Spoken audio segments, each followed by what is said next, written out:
This video we're going to talk about HTML forms. HTML forms can be used a couple different ways. In one sense, you could create your HTML form and then link it up to, say, a PHP script, and then would go ahead and go through the process and send an email back to whoever you wanted to, or fill out a questionnaire or whatever else. The way we're going to go about them is just set up the basic HTML elements. So if we were working with a backend developer, they could go ahead and they would see how we want those elements styled, and could then replace those form elements with whatever they're developing in, so Ruby, Python, or whatever else. So let's make a little bit of space above our practice link, and I'm going to go ahead and show you how to code out a basic form. So it's going to start with a form tag, and let's go ahead and close that off. There's a few kind of important elements in setting these up, and there's a couple different ways to look at it. We'll go ahead and talk about that. First, let me just say I'm going to make a form element requiring a first name, or asking for a first name. So let's say first name. Just go ahead and type that out. And the way we're going to write this is I'm going to open up Caret and say input type equals. Let me go ahead and close that off. Now this is where we select what kind of form element that we're going to add. There's a lot of different form elements we can add. This is just going to be a single line, and we're going to call it a text input. So this is something you would use if you wanted someone to add one line in text. So if it only required one line, our input type text would work fine. I'm going to go ahead and just give this a name. Say name equals, and I'm looking for first name, so we'll say first name, no spaces. And that should be our first element right here. So if I save that and refresh our page, you'll see that, if I can click in the box right here and I can type, say Ben, whatever, I can't submit it yet. Not that we're actually going to be able to submit this to anything because we're setting them up with HTML, but you kind of get the idea visually what it's going to look like. Let's go ahead and add some more stuff in here. So let me do a little copy and paste. Say last name. We can keep this as text, but I want to change the name to last name.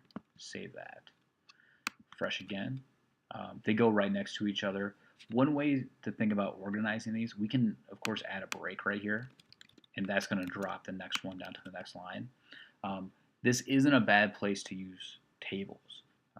I mentioned in a previous video that people typically don't design websites with tables anymore, but outside of tabular data, it does make sense to organize a table, or organize your form with an HTML table. I'll kind of leave that up to you. The next kind of element I want to add is going to be just a radio input option. So let's ask a question. I'm going to say, what is your favorite food? Question mark. Let me put in a break. And the input type is going to look similar. We'll say input type equals, and then I'm going to give it a name equals food, and then I'll be able to list out the values for each one of these. So input type, we're actually going to make that radio input. So let me add a couple more things. We'll give it a value equals, and my quote marks, and close that off. So I think for this value, I'm going to say pizza. And that's just going to be the text that they're going to see on the screen right here. And then the value, I'm just going to give the exact same thing as the text. Pizza. So I can save that. Let me refresh my page. So I have one element here. I can quickly copy this out, add a break after each one. And we'll say, for the next one, I'll say burgers. Remember, we're just matching the value with the name that they're going to see. Burgers. And then, just in case somebody's favorite pizza, or excuse me, favorite food isn't pizza or burgers, we'll say other. Save that, refresh the page. Now it's kind of cool with the radio buttons. You can see that it won't let you select more than one. If we did want someone to be able to select more than one, we would use a checkbox, but I'm not going to get into that in this lesson.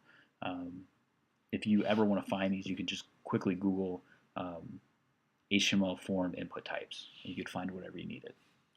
The next one I want to show you is going to be a larger text box. Oops, let me add a break in right there. It's going to be a larger text box just in case somebody wants to add a message. So I'll add some more text. What's up? And right below there, we want to add in, and it'll be called text area with a beginning and end. And within this, I want to just kind of size out how many rows and columns I want. So we think rows vertically, columns across. So to write that out, I just write very basically rows equals. And for this one, I'm just going to say 4. And for columns, we can see how this looks when we change it. I'll say 40. So I save that out. Let me refresh. So there you go. You can start to see that it's made a much larger text box. I can type whatever I want right here. One thing I want to do though is add a break right after what's up. So it'll stack right above it. And I probably want to add one more break between the other, just so we have a little space between those two. Let me quickly add just break between these.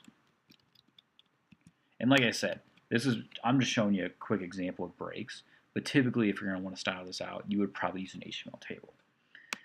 Now the last thing I want to add is a submit button. So the way we type a submit button is, let me add a break right for this text area, is input type equals submit, and value we're going to give it equals submit. Close that off. There you go. So now we have the submit button. So one thing to keep in mind is that we can fill this out. You know, I can put my name in. My favorite food's pizza.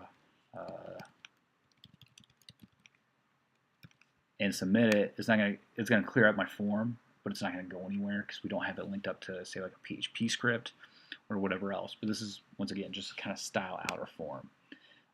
There's 2 quick things I want to show you. It's really neat with some of these different form options, some things we can do. For example, there might be an instance where you wanted to add in a password. So we'd say password. I'm going to put this right under the name. Password colon. And I'm going to say input type equals password. And name equals password. Close that off. And my breaks. Oops. Save that, refresh, and it's kind of cool. So obviously if I type in my last name, I can see the letters.